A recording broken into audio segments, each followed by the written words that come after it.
Using dumbbells for overhead press is one of my personal favorites.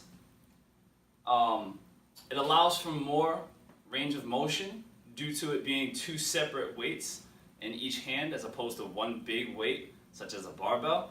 Alright, when using a barbell, it really restricts the distance that your wrists can go.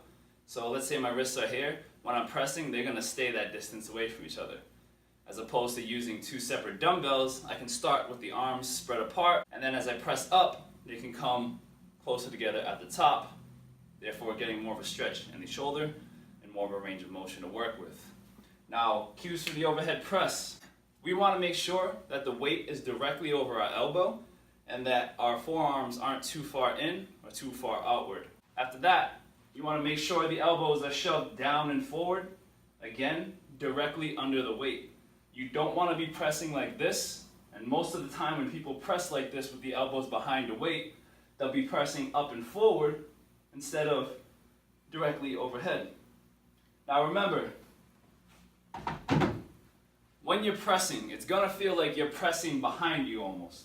You should be nice and balanced. If you don't fall backwards, then you're not pressing too far behind you. The weight should be directly over your midfoot, which is your balance point. Alright, so other than that, cues are chest up, shoulders back, elbows are underneath the weight. And one important thing is when you're pressing, it's important to take a nice big deep breath and get the lats nice and tight. It provides some kind of a bounce for the triceps to push off of when you're driving up. Once you get to those higher rep ranges and you're more fatigued, it's easier for form to break down. So really focus on breathing when you're coming down. Get nice and big with the chest and then explode up, still pressing directly overhead.